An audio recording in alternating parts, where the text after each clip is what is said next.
సామెతల గ్రంథం 16వ అధ్యాయం. ఈ అధ్యాయంలో చిన్న చిన్న వచనాలలో పెద్ద పెద్ద ఆధ్యాత్మిక సూత్రాలు పొందుపరచబడి ఉన్నాయి. పరిశుద్ధాత్మ ఈ సత్యాలను మనకు అనుభవైక వేద్యం చేస్తున్నాడు. ఎప్పుడో మోషే ధర్మశాస్త్రం కింద జీవించిన యువకులకు మాత్రమే కాదు, నేటి యువతరానికి కూడా ఈ సామెతల గ్రంథంలో గొప్ప సందేశం ఉన్నది. అన్ని రకాల ప్రజలకు సరిపడే సందేశం ఈ గ్రంథంలో ఉంది. సామెతల గ్రంథం 16వ అధ్యాయం 1వ వచనం నుండి వినండి.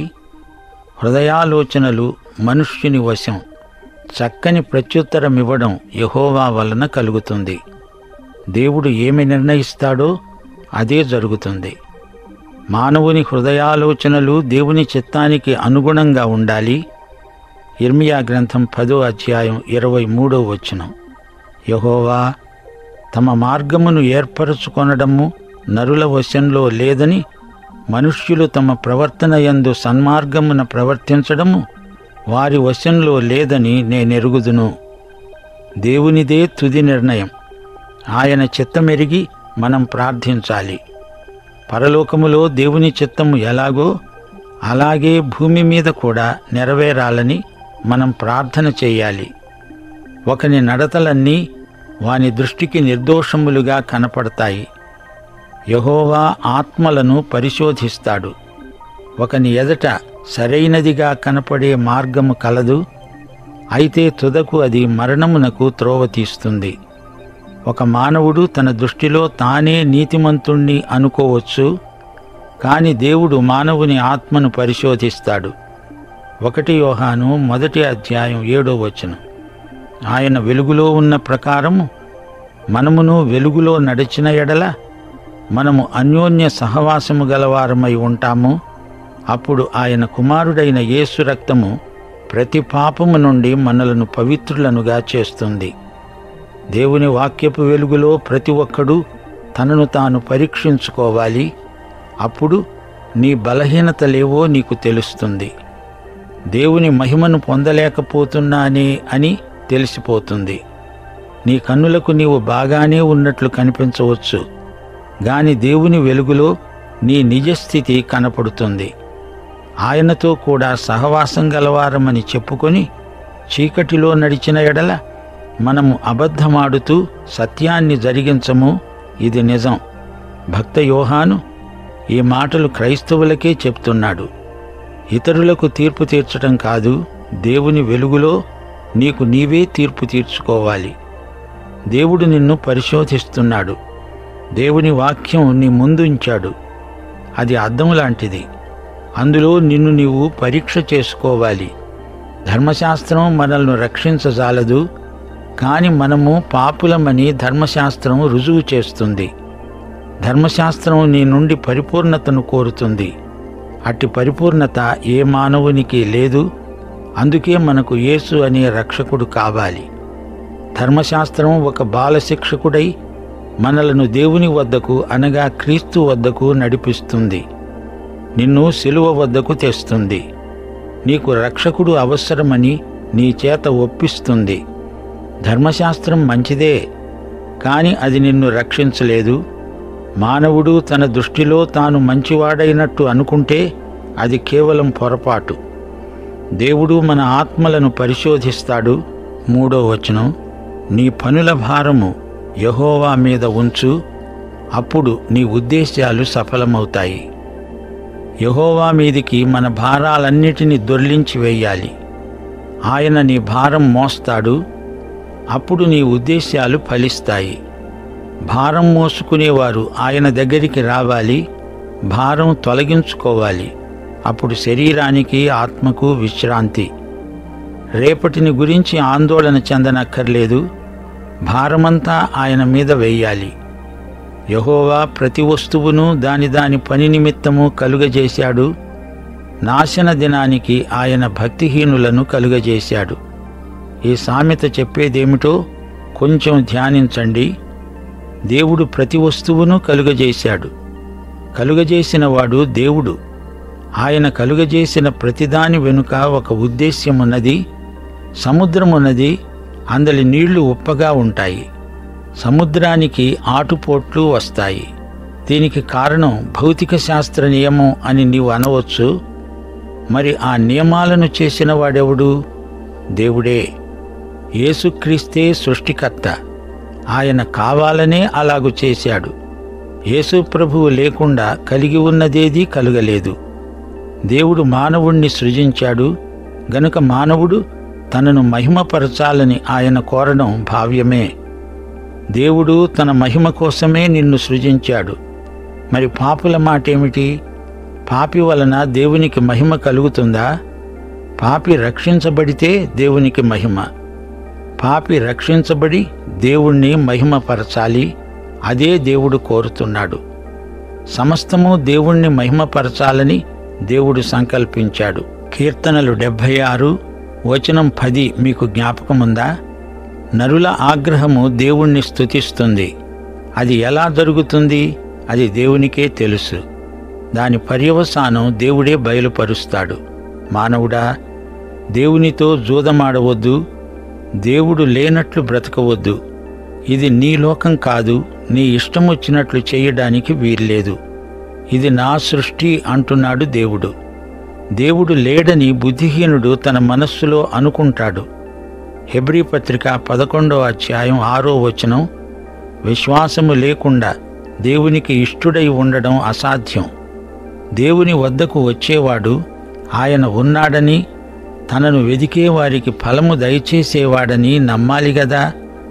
7వ వచనం, ఒకని ప్రవర్తన యెహోవాకు ప్రీతికరమైనప్పుడు ఆయన వాని శత్రువులను సహా వానికి మిత్రులుగా చేస్తాడు. ఈ సామెతకు లోతైన అర్థం ఉన్నది. మనకు శత్రువులు ఉన్నారా? ఉన్నారు. దేవునికి కూడా శత్రువులున్నారు. అయితే నీ ప్రవర్తన దేవునికి ప్రీతికరమైతే వారు నిన్ను ద్వేషించవచ్చు, కాని నీలో వారు ఏ తప్పు కనుగొనలేరు. వారు దేవుణ్ణి అంగీకరించకపోవచ్చు గాని మనకు వ్యతిరేకులు కారు. వారు మనకు క్రీస్తునందు సహోదరులు కాకపోవచ్చు గాని వారు మనకు మిత్రులవుతారు. అన్యాయం చేత కలిగిన గొప్ప రాబడి కంటే నీతితో కూడిన కొంచెమే శ్రేష్టము. సంతుష్టి సహితమైన దైవభక్తి లాభసాధనమని పౌలు తిమోతికి ఉపదేశించాడు. 1 తిమోతి 6వ అధ్యాయం 6వ వచనం. ఒకడు తాను చేయబోయేది హృదయంలో యోచించుకుంటాడు. యెహోవా వాని నడతను స్థిరపరుస్తాడు. హృదయములో దేవుని కోసం తీవ్రమైన కోరిక గలవారు చేసే ప్రతి పని సఫలమవుతుంది. అటివారి నడత స్థిరమైనదై ప్రవర్తన యందు ప్రభువు మహిమను ప్రచురపరుస్తుంది. దేవోక్తి పలకటం రాజుల వశం. న్యాయం విధించటమందు అతని మాట న్యాయం తప్పదు. అనగా రాజు దేవుని ప్రతినిధిగా పరిపాలించినప్పుడు అతని రాజ్యమందు న్యాయము నీతి ప్రవర్తిల్లుతాయి. 11వ వచనం, న్యాయమైన త్రాసు తూనిక రాళ్ళు యెహోవా యొక్క ఏర్పాటు. సంచిలోని గుండ్లన్నీ అనగా తూనిక రాళ్లన్నీ ఆయనే నియమించాడు. దేవుని రాజ్యంలో వృత్తి వ్యాపారాలలో కూడా ఎట్టి మోసం జరగదు. నీతి, న్యాయము, యథార్థత ప్రతి ఒక్కరిలో కనిపిస్తుంది. ప్రతి ఒక్కడూ దేవుని బిడ్డ అయినప్పుడు న్యాయాధిపతులకు పని సులువు. రాజులు దుష్టక్రియలు చేయటం హేయమైనది. రాజులు ప్రజలకు మాదిరిగా ఉండాలి. నీతి వలన సింహాసనము స్థిరపరచబడుతుంది. నీతిగల పెదవులు రాజులకు సంతోషకరము. యథార్థవాదులు వారికి ప్రియులు. రాజులు దేవుని బిడ్డలైతే వారు నీతిని, యథార్థతను ప్రోత్సహిస్తారు. రాజు క్రోధం మరణదూత. జ్ఞాని అయిన వాడు ఆ క్రోధమును శాంతపరుస్తాడు. రాజుల ముఖప్రకాశం వలన జీవం కలుగుతుంది. వారి కటాక్షము కడవరి వాన మబ్బు. అపరంజిని సంపాదించడం కంటే జ్ఞానమును సంపాదించడం ఎంతో శ్రేష్టం. చెడుతనమును విడిచి నడవడము యథార్థవంతులకు రాజమార్గం. తన ప్రవర్తన కనిపెట్టేవాడు తన ప్రాణమును కాపాడుకుంటాడు. యేసు రాజులకు రాజు. భూరాజులు ఆయనకు సామంతులైతే ఎంత మేలు. జ్ఞానం బంగారు కంటే విలువైనది.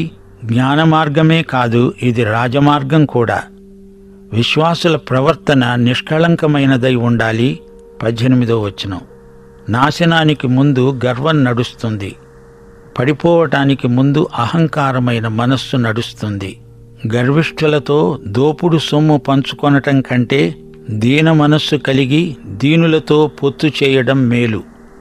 గర్వమనేది ఎంత చెడ్డ గుణమో చూచారా? దేవుడు గర్వాన్ని అసహ్యించుకుంటాడు. లూసిఫరు వెలుగుదూత, వేకువ చుక్క. పరలోకములో దూతలందరికి పైన గొప్ప పదవి నిర్వహించినవాడు. అతడు పాపం చేసి గర్వించి సైతానుగా మారాడు. తనను తాను దేవుని అంతస్తుకు హెచ్చించుకోవాలని చూచాడు. మానవునికి దేవుడు సొంత చిత్తమనేది ఒకటిచ్చాడు.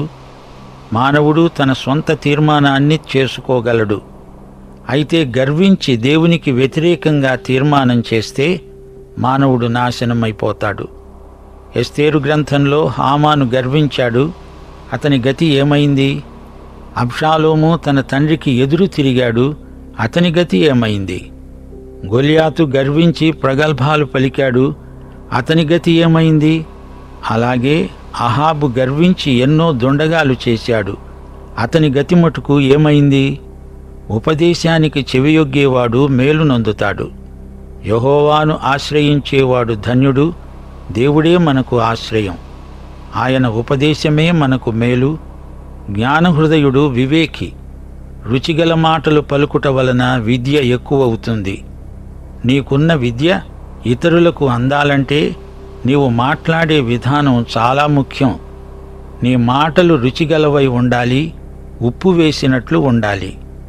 నీకు అంశం తెలిసి ఉండవచ్చు గాని చెప్పటం చేతగాకపోతే నీ విద్య వృధా. తెలివిగలవానికి వాని తెలివి జీవపు ఊట. మూఢులకు వారి మూఢత్వమే శిక్ష. యేసు ప్రభువు సమరయ్య స్త్రీకి ఇచ్చిన నీరు నీటి బుగ్గవలె ఆమెలో ఊరింది. యేసు ప్రభు అనుగ్రహించే ఈ జీవపు ఊటను తెలివిగలవారు స్వీకరిస్తారు. మూఢులను ఎవరూ శిక్షించనవసరం లేదు. వారి మూఢత్వమే వారికి గొప్ప శిక్ష. జ్ఞాని హృదయం వాని నోటికి తెలివి కలిగిస్తుంది. వాని పెదవులకు విద్య విస్తరింపచేస్తుంది. హృదయంలోని జ్ఞానం నోటిలోకి, అక్కడి నుండి పెదవుల మీదికి వస్తుంది. హృదయము నిండి ఉన్న దాన్ని బట్టి నోరు మాట్లాడుతుంది. 24వ వచనం.